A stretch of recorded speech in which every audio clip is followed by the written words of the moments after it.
Okay, good morning, Athmadia. Kia ora, everybody, especially those from Amnesty on campus joining us. I'd like to thank Kiara Offren for facilitating and coming in. I'm just going to give you a few minutes so you can come on into the room. Um, but before we start, this is one of my favorite movies. It shows courage, and it shows courage from a young person, and it shows courage from a young female who, in an environment where there's a lot of macho posturing and patriarchy, she manages to have reasonable, logical, calm conversations with people within her family, within her culture, contrary to their points of view, but also reaches out across the border to Palestine. So this movie is all about the conflict between Israel and Palestine, which is something which is happening right now and has been happening for a long time, but goes through various waves of escalation. We'll get into that in a minute, but first I'd like to thank Ray Foundation, uh, without whom Dockage Schools would not be possible. So we're very grateful to them. Also to all of the team at Dockage for transitioning in 2020 away from COVID-19 from theatres to online. It's been a huge job, and we couldn't have done it without the whole team. However, I would like to send a special thanks to Alicia, who is the Dockage Schools coordinator. What did you think about the movie, Alicia? Just as a primer before we get into it. Yeah, I thought it was a fascinating and kind of heartbreaking window into what young people in Israel and further to that in the West Bank and young Palestinian people have to deal with. I think that I couldn't imagine when I was their age, I couldn't imagine having to face those moral contradictions or like having to face making a decision of whether or not you're going to join the military because you either have to or go to prison. So I think it's a really interesting look at what's going on over there. And yeah, I just couldn't imagine. I think Atalia, who's the main character, is really fierce, strong person for standing her ground in what she does. Absolutely, and I mean that's a characteristic of a lot of conscientious objectors, and we are very lucky. Um, for after the film, we have a question and answer session with Ilan Blumberg, who's a former IDF Israel Defense Force soldier who rejected the idea of serving. So yes, we have a conscientious objector with us to talk about his experiences, particularly. Um, yeah, so we're looking forward to the screening. There's also a teaching resource with a link to an interview that I shot about 20 years ago with a New Zealand conscientious objector who refused to go to World War II and was put into prison for 5 years. So it's not that far removed from our experience a generation or two back. So I'd just like to send out some thoughts and some loving memory to someone who was very close to our family who had the moral courage to do that as well.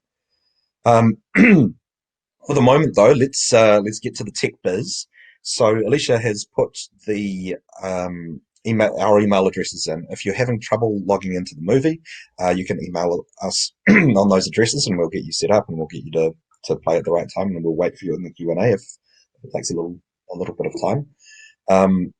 When we push play on the link, which Alicia has also put into the chat there, keep your webinar jam room open, keep this room open. We'll close down the mics and we'll close down the cameras. We'll circle back. You'll hear my voice in the credits when it's time to come back and join the conversation. Is there anything I've forgotten, Alicia? No, it sounds good. I just recommend writing some notes as you go through of some thoughts and questions so that we can discuss them afterwards. Yeah, that sounds good. And when the time comes for question and answers, just type them into the chat, or if you want to appear on camera, you can click the hand icon, which is a request to speak on camera. So we'll see how that goes. For the moment, though, if you go to the schools.docuage.nz film Objector link, click on that, hover your cursor over play now, and when I say go, we'll all push play together. 3, 2, 1, go, and then you push play again on the main window there.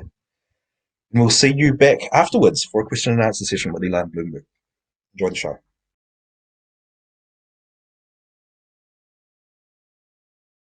Okay, let's rejoin. Unfortunately, we've had a message from Elon that he won't be able to make the Q&A today, but I understand that there are recent developments in the West Bank and Israel, so we are keen to just talk a little bit about this and reflect on some of the issues brought up in the movie. When Alicia rejoins, we'll start that conversation. But for the moment, would again like to thank Ray Foundation for making the entire Dockage Schools program possible, as well as all of our guests. We've had Tamkin Zayed from the Peace Foundation, as well as Ilan Bloomberg in previous sessions, come to talk to us about these issues. It really does look like a complex issue with lots and lots of history. Land, politics, resources, religion, ethnicity. It's difficult to unpack it all when it's also so intermingled. Hey, welcome back, Alicia. Hello. Just finding my So, beanie. I need a haircut. me too. So, yeah, I've let everyone know that Elon won't be joining us, but I understand that you're across some of the more recent developments in West Bank and Israel. I'm not up to date with the latest. What have you found out?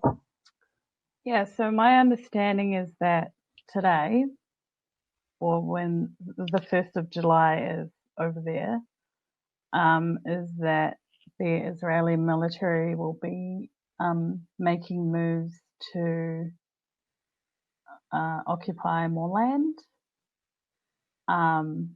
So there are a few solidarity marches around the world, or days of rage that are being organised by people. So yeah, it's very much a right now issue. It's been going on for quite a while, but sorry, yeah, that's my understanding of what's going on today. I mean, we've had some really great conversations with Tamkin from the Peace Foundation and Ilan, who's a former IDF soldier. What are your thoughts on creating the terminology a day of rage? It seems like both of them were more about dialogue and more about conflict resolution. Yeah. What point do you think this is helpful or this is not helpful? I'm not sure because the organisers are both Palestinian people and objectors to the Israeli army. So I think as someone who is not as personally attached to the situation, I don't really know, like I wouldn't, for the people who are angry, who are part of the Black Lives Matter movement, who are Black and living in America themselves, like I don't really kind of have opinion on the way that they express how they're feeling, and I think a day of rage probably relates to people feeling like people don't care. Because, for example, there's a solidarity march on Saturday here in Auckland, and where the Black Lives Matter march had thousands of people on their event page, they've got like maybe 100 people who have clicked going all interested. So I know that I have some Palestinian friends who are quite angry about the fact that there's this anti-racism movement and like Black Lives Matter movement, but then, you know, people are feeling kind of about like, what about us? And I think it's fair, you know, people are dying. So I, yeah, but yeah, I don't know what their plans are for their days of rage. Um, but I know that the marches and solidarity movements are just what they say they are. They're solidarity marches.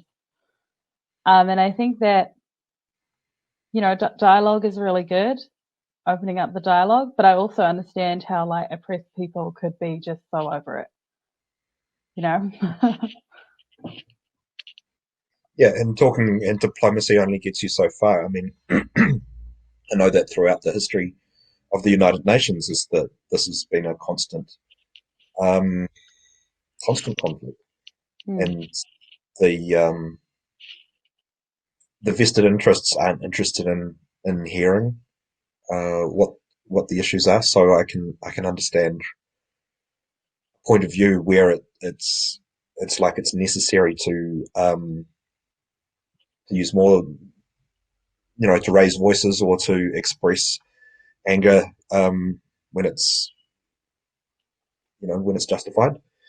Um, and And I Elon, think, mhm, oh, sorry, I was just going to say, I think if this was happening to Māori, um, I would feel like at all costs do whatever it takes to protect my people and protect the whenua. So yeah, I can definitely understand where they're coming from. I think dialogue is good, but I think that historically, um, dialogue has not really done anything. You know, it's good to have that dialogue, but then when does action come? So that I'm not I mean, cer- condoning violence or anything like that. I'm just saying I get it. yeah, I mean, certainly there are, when it comes to issues of land confiscation and when legislated theft is an issue. There are voices raised and legal challenges and so on, as we saw with the Foreshore and Seabed Act. And again, I'm not saying that this is exactly comparable, but Hmm. I mean there are parallels to be drawn about legislated theft versus when the military turns up on your land.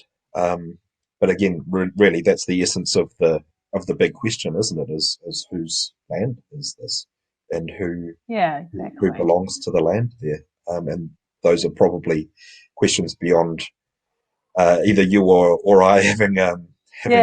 the deep knowledge on that. But I know that Elam, the former Israeli Defense Force soldier, was of the opinion that military imposition on where people are living, it's not acceptable, especially when they're not. Um,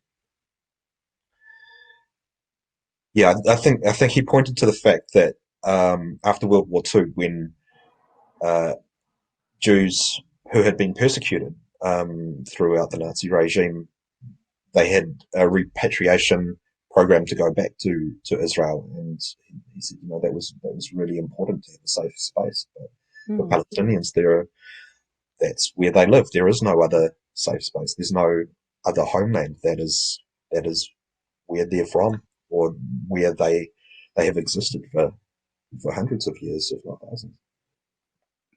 Yeah, so I think it's a complex situation. But I think that Ilan highlighted a really important thing, that it was not a religious war. You know, it wasn't a battle of the religions. It's kind of like both sides want peace. Both sides want, you know, homes and communities that are thriving. But it's just trying to figure out how to get there Mm. for both sides, you know? So, And safety and security, to be yeah, able to just exist without the fear of a rocket coming in through your window or being attacked by a military helicopter. It's which I think was interesting what Atalia's sister brought up in that, you know, of being scared, feeling like she needed the military, feeling like Palestinian people were going to kill her. But no doubt there are Palestinian people who are scared that they were going to, have their lives taken from them. So, yeah. Well, yeah, I mean, really, we can at this point only just hope that there are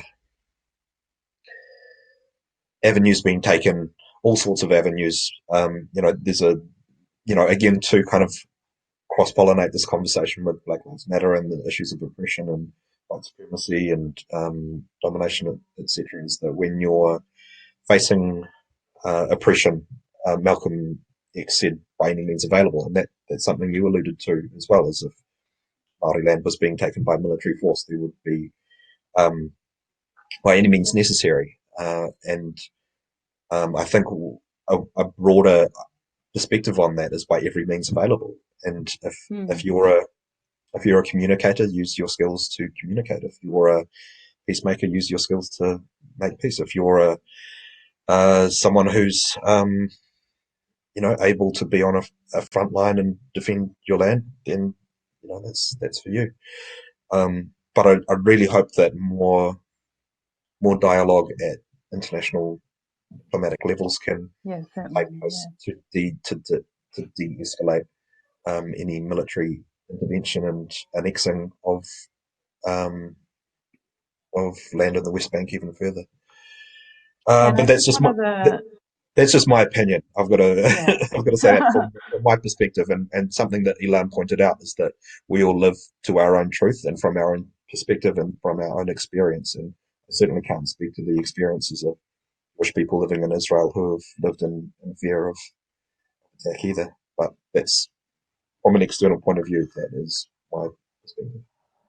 Yeah, and I think it gets a bit tricky when um, governments, other governments, might have an investment, like a monetary investment, because there's a lot of I think it came through the Black Lives Matter movement of exposing big corporations who are supporting certain harm or supporting certain organizations who through them will money will go to supporting one group over another.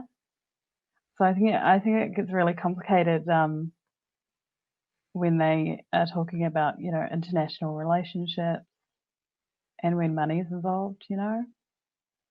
So yeah, but yeah. And certainly something that Elaine also pointed to was to, continue to educate yourselves, continue to look into the issues, and again, like you say, follow the money. We've got a really good documentary in the festival this year called Influence, and it shows how there are strings being pulled behind the scenes from various corporate and state interests to manipulate elections and to manipulate public opinion um, via mainstream media, via social media. So it's really important not to just take everything at face value, especially when information is being presented to you in a certain way, which has um, a type of language that is trying to influence you to a certain point of view. It's very important to go Mm. and try to research history objectively and get multiple sources, and then try to bring that all together and decide for yourself what your feelings and what your information reveals to you. Yeah, and I think that the I really enjoyed the relationship between Atalia and her brother in this film. They both had the same idea or the same like moral standpoint. Went about it different ways, but it's really like one awesome to see. A young woman stand her ground, stand in her beliefs, but also to have like such huge support from her brother was really cool to see, really inspiring to see, I think. Yeah, certainly. I mean, a huge amount of courage to front up to people with guns and who have the weight of the military state behind them Mm. to stand in contradiction to the official message. Um,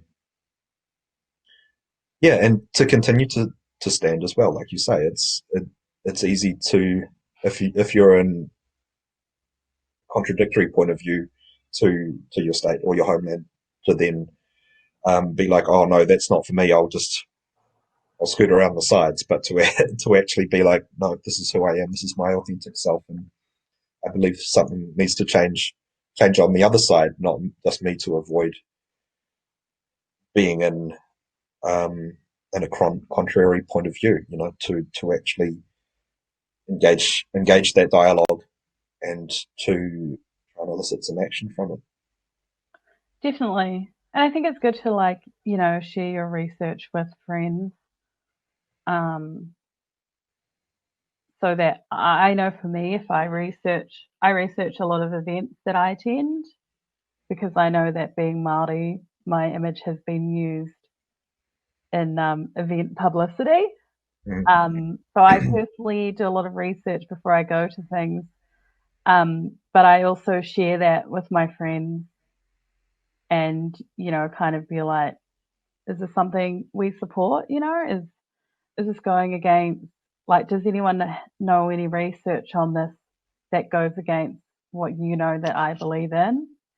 And I think it's really fairly easy to access that information to a point, to a point it can be quite easy to access that information. So yeah, definitely encourage any students who aren't sure to share their research with their friends and, because then you can hold each other accountable and be like, I thought we were for this kaupapa. Um, so let's not go to this, or, things like that. Certainly, I'd like to encourage any teachers or students who might be watching now to ask any questions in the chat, or if you want to come up on the screen, you can click the speak button. But first and foremost, yes, if you have any questions, you can type them in the chat, or if you want to submit them later, we have our email addresses there. For the moment, though, we have through our last two conversations with Tom King from the Peace Foundation and Elan, who's a former IDF soldier, um, some great recorded interviews. So we'll be making those available over the next couple of weeks, and we hope that you can access any of those at your own time and place. Before we go, Alicia, what were some of the moments in the film that really struck chords for you? Um, I think two moments were the moment where Talia was going in to object, and also afterwards when they were out talking and there were all of those opposers surrounding them and kind of yelling at them. And I think that I found that, I felt like I had a big reaction to that because they were still standing strong despite having opposition. And I think that was really also the how they had a collective of objectives, getting together, sharing information, sharing their experiences. I thought that was really cool that they weren't, backing down. And also the fact that it was so dangerous and is so dangerous, that they, under a potential threat of danger, not only from their own government and the police, but even the public who disagree with them. So, yeah, I have a lot of respect for Atalia and everyone who objected because that surely cannot be easy. I think of when, people don't even like to go against their group of friends, what their group of friends are doing, and that poses basically no physical threat.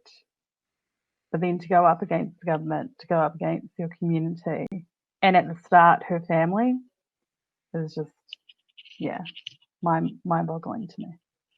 Well, I mean, there's a good lesson in there for young people about peer pressure. I mean, as you're describing, it's a very uncomfortable situation to um, go against the prevailing attitude of your group. whether that's Yeah. your friends at school or whether that's um, your family unit. It takes a lot of courage to actually speak out, even if there are no physical repercussions. Just the fact that you're no longer having that peer support or that family support, or friend support, it's it's scary. But to then go another level of actually putting yourself in physical danger and to open yourself up to being verbally abused by people. It's not just like oh, no thanks, I don't want to hang out with Yeah, them and yeah. whispers behind your back. You're actually Yeah, subjecting no. yourself to some scary repercussions. So yeah, no, Yeah. I'd agree with you. I'm very much in respect of Italia and everybody else who Yeah. puts themselves in harm's way to raise a collective voice to show that this isn't one lone nut job who's different from everyone else. And Yeah. the more people who will have courage for themselves for what they believe is the correct thing to do, that inspires other people. I mean, you can see how Italia's mother was like, "Oh, okay, well, I'm here for the ride. I want to Yeah, support." definitely. Okay, well, let's leave it there. Thank you once again to Ray Foundation for making this possible, and for all of our previous speakers who've come along. Thank you to Amnesty on Campus, who have joined us today in one way or another, maybe in spirit. um, but yes, these could be another point. Thank you to you, Alicia, for making this all possible, and for your conversation, and all of the Dockage team for bringing this into an online forum so students and teachers around the country can access. Okay, I think that's it. I think the camera is giving me the heads up. So, so everyone have a Alrighty. great day, and we'll catch you all another time. Thank Bye, you. Have a good everyone. day.